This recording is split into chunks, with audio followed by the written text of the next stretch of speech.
Tantor Audio, a division of recorded books, presents Whether Violent or Natural by Natasha Calder, narrated by Kit Griffiths. We are fitted for works of darkness. As far as I'm concerned, it begins like this. Me and Crevan become sliding silhouettes in the night, we two stepping out together across the star-washed courtyard of the castle, with my hand in his hand, he ahead, and I trailing along behind. Me playing the part of reluctant child, so as to be sure he won't let go. Me like a wave rider facing a rolling breaker, and suddenly glad of being tethered to the board. There's nothing in the night but us. Us and the thale cress that lines the path. Us and the eagle owl that circles high, high above the crumbling parapets of the old keep. Even the stars are still and silent, not singing to me like they sometimes do on a cloudless night, not twinkling out their astral boasts for all to read and weep. I don't mind. Stars don't stay quiet for long, not if they can help it, swanking vanities that they are. Besides, I'm busy being baby. Sometimes it's Crevan who needs comforting, but for now, it's my turn, and I want to savor every moment, every second of ceded control, of not having to think or decide what to do next, where to go, how to behave. I let him lead me past the greenhouse, the glass panes silvered with night. When we slip by the door, there's a gasp of humidity on my skin, unexpected in the chill air. A stench of rotting flesh rides upon it, plant-borne, stemming from one or other of the Stopelia gigantea that flourish in the arid heat.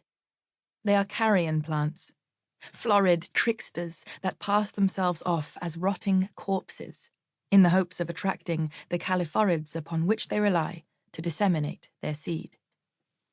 I want to stop and say hello properly, to do what I can to purify the plant's habitual rancour with pleasantries.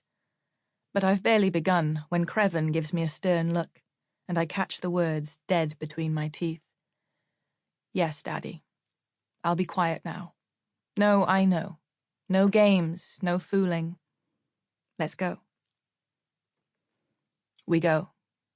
Though we quickly leave the greenhouse behind, the foul odour lingers for a long time after, coated on my tongue, the roof of my mouth, the back of my throat.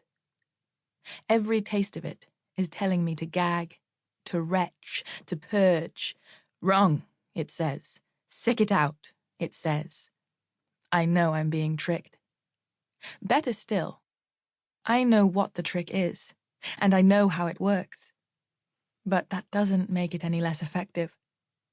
Part of my brain, the part that keeps me safe, keeps me breathing, flinches me away from pain, is most definitely duped. No smoke without fire, it thinks. No putrefaction without a corpse. But stay, we have reached the far wall. There are walls in every direction here, on all sides of the courtyard. Walls too high to jump or see over.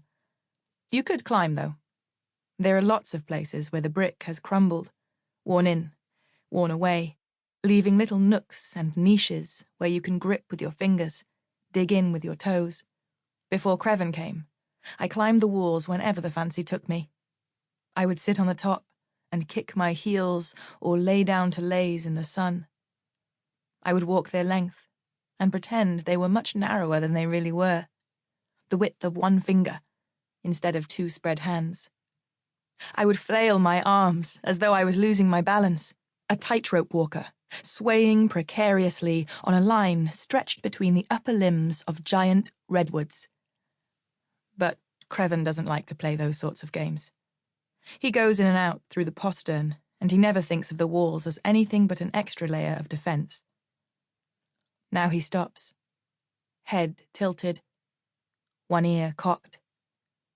He's listening for invaders, for the knife men lying in wait, for the trespassers and vagrants who want to steal the island from him, from us, from me. But they aren't there. They never are. There's no one on the island but for us, me and Crevan.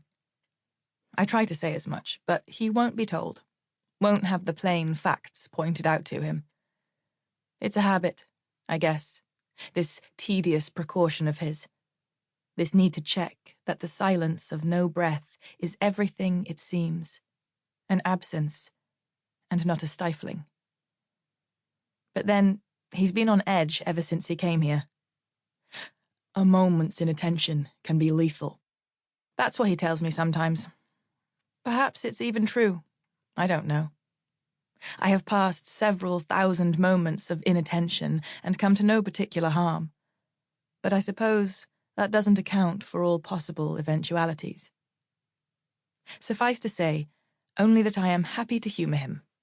And so I try very, very hard not to tut impatiently or tap my foot as Crevan listens at the postern gate. Finally, deciding that he hears nothing, because there is nothing to hear, he tugs on the latch, and the gate opens like a mouth. Crevan pulls my arm, and we pass together through that narrow throat and out into the belly of the island. The land beyond the courtyard is wilderness, and all the richer for it, for having been let alone, for having been allowed to grow, flex and twist. 100 hungry plants battling to eat the sun, to suck the sweet mulching goodness from the earth. I like to think of the island as mine. Ours. But only a small part of it truly falls into our dominion. The rest belongs to the trees, to the briar and bramble, to the wasp, horntail and honeybee, to the hawk moth and cinnabar, to the vole, mouse, and shrew. I used to be welcome here, a cherished guest with the freedom to come and go as I pleased. But ever since Crevan came, the wilderness has taken more and more against me. The trees turn their backs upon me. The shrubs and thickets knot their branches together to bar me from wandering where I am not wanted. My presence is tolerated at best, and I can hardly stand it. Can hardly stand their spiteful glances and whispers. I tell myself it won't be forever, that they'll come back around before long, that we'll be fast friends once more. It's not much consolation. A half-muttered reproach flies my mouth like a breath and makes Crevan click his tongue at me. So I hush, like I'm supposed to. Ridiculous though it seems, to continue playing along with his delusions like this, with his strange penchant for counterfactuals. Even now, when we have kept watch and listened, when the causeway is buried deep beneath the brine, he believes there might be others on the island, creep-crawling unseen, and set on slitting our throats, snapping our necks, cracking open our skulls like soft-boiled eggs that seep out rich ooze, thick and fragrant. Playing along only encourages him, and I know I shouldn't do it. I know. But I can't help it. For one thing, it's probably not doing him any real harm. For another, well, he seems so invested in his little ballooning fantasy, so dependent upon it, that I just can't bring myself to undermine the illusion. No matter how tempted I may sometimes be, no matter how curious I am about how he'll respond, how he'll behave when the dam is broken. I hum instead. Better to put my energy into that. Better to draw his displeasure than to degrade his delusions. Another click of the tongue from Crevan. Yes, silent as the grave. Mustn't alert the bad men that lurk, the creeping nasties, twisting their garrots taut, good and ready. Sorry, Daddy. But my apology only elicits a further click. I can tell that Crevan doesn't approve, doesn't think much of my fooling. Letting go of my hand.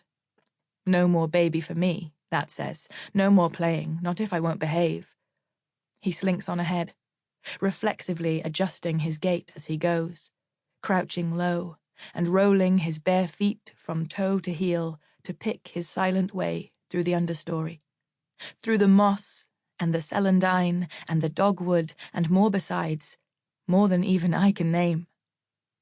A full moon is shining above, and all the gnarling branches of the elms are bathed, ghost white, becoming phantom trees, as unreal as the imagined man-eaters that Crevan spies at every twist and bend. We are on the southern face of the island, the far side from the causeway, and it is covered in its entirety with the same dense shrubland that claimed us the moment we set foot beyond the courtyard. Our only route through it, now that I am on poor terms with the trees, is a dirt track that cuts down sharp as a card through the bracken, steep and uneven, the earth underfoot gnarled with exposed roots, rocks, hummocks of moss, 100 niggling traps the wilderness has laid to snag us, to trip us up, to frustrate and hinder. One day I'll bring an axe and turn it all to kindling. Help! I plant my foot edgewise, and the treacherous ground shifts beneath me, turning my ankle exactly how it shouldn't, throwing my whole weight, my balance, sending me staggering off the track and wildly off kilter. I fumble and flail, grabbing out at the lower branches of a nearby yew to steady myself, hoping for safety, not expecting to catch a fistful of hawthorn as well, not prepared for the spine like a knitting needle that impales the web of skin between my finger and thumb. Seeing Crevan's eyes upon me, I make a simpering whimper and sulkily pout my lip. It hurts, I tell him.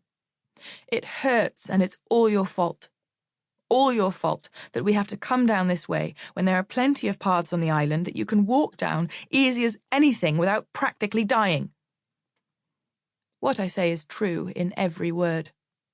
There are many paths on the island that lead from castle to shore, and, of these, several are broad walkways of paved stone that meander around and across and down in slow, decorous manner. You can race along them with your eyes shut tight and never once fret about twisting an ankle or breaking a wrist. I often have. Leastways, I often did, before Crevan came. Crevan, for his part, is unperturbed by my childish complaints. He gives me a level look and sets about reminding me that I know very well why we mustn't use any of the other island paths. And of course, I do know.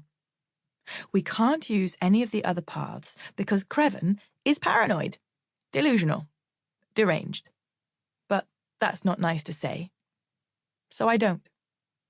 It's not polite to point. Besides, I suppose it's not really paranoia if the fear is warranted, and Crevan really believes it is. That has to count for something. Crevan is not so kind. He never is. He has no qualms about taking my silence and turning it against me, informing me in no uncertain terms that I need to be more careful, that the problem with me is I don't take things seriously, that I'm not nearly cautious or frightened enough that I would fear for my life if I knew what was good for me. Come on, this is the only track that can't be seen from the mainland, he says. You know that. And on he goes, as though I am even remotely interested, as though I haven't heard it all before, as though I have any desire to hear the same old arguments rehearsed all over again. He is really very tiresome sometimes. I'm starting to regret my largesse, my magnanimous gifting of silence, my gracious offering of the benefit of the doubt, when really none is deserved, none at all, not in any way, shape or form, and finally, it pays off. Crevan, plainly seeing that I am implacable, unmollified, unyielding, comes to stand close beside me. The moonlight limns his brow, the high arches of his cheekbones, the curved bridge of his nose, and makes his pale eyes glow flicker, phosphorescent. He is nearly a head taller than me, and has to crook his neck to speak directly into my ear. His lips barely, only just, brushing against the soft, vellus hairs that fur the lobe. It's delicious. With every whispered syllable comes shivering delight. Do you want to die? Because that's what will happen if we're seen. His hand grasps my jaw. His gaze becomes severe. He is a man possessed, hell-bent intent on making me understand. I knew you were here before I reached the island, he tells me. I saw you from the shore. It's why I came. There you were, proof there would be food and shelter for the taking. I could have killed you. Anyone else would have cut your throat as soon as look at you. Promises, promises. Is that the case? I ask, keeping my voice so low it barely reaches my lips. So low I can feel it more than hear it. A gentle reverberation in my ribs, my throat, the back of my mouth. Crevan doesn't usually like to speak about the day he came to the island. However much I have tried to make him, however much I myself have lingered over those few and precious moments when I watched him walk down the causeway, the sand flats already gleaming electroplated as the tide seeped in. He seemed entirely untroubled by the encroaching sea, but then, perhaps he did not yet know how quickly the causeway can become submerged, how deep the water gets. I should have been afraid, should have realized then the trouble he would bring. A flint of ice on a hot summer day, dangerously fragile, portending nothing good. But his beauty strode out with him, plain for all to see, and it held my every thought. It bent my eye to the red and gold of his burnished copper hair, to the skin as pale as sun-bleached bone. He moved with vulpine grace, and, in my heart, I was already prepared to forgive him anything, everything, whatever he might do, whatever untold horrors he might unleash. And in return, he gives me nothing. He will not even speak of that first day, can't seem to do it without invoking the phantom trace of torments past, the tortures and agonies about which I am eager to know, but on which subject he refuses absolutely to be drawn, never offering much more than the occasional grunt in response to my careful questions. I want more than that. I want to hear about the keen eyes that might even yet be looking hungrily towards us from across the sea. I want to scratch out and scrape up every last bit of the time before, of the time when Crevan walked the world without me, of the time about which I know so tantalizingly, excruciatingly little. It's selfish, the way he keeps this part of himself from me. Not sportsmanlike, expecting me to take so much on trust alone. And now he's finally broached the topic. I'm at a loss for what to say, desperate to keep him talking, yet anxious about steering him astray. Before I can so much as twist my tongue into the shape of a single word, he smiles, a flash of teeth in the night. I would never hurt you, he says. You know that. Do I wonder? Perhaps he has no idea how his silence kills me. Anyway, it doesn't matter now. I've let him slip off course. More fool me. There will be no talking him back round. Not tonight. Not ever. Not knowing my luck. I pluck the hawthorn spine from my hand and push Crevan aside, my forearm to his stomach, my fingers to his chest. I shove, and he stumbles backwards, but, ever sure-footed, does not lose his balance. "Are we doing this, or what?" I ask. "I thought you wanted to go. So let's go." "Come on, then." We go once more. I do not seek his hand again. Hot-faced, we scramble down slope's end and drop at last onto the sea wall.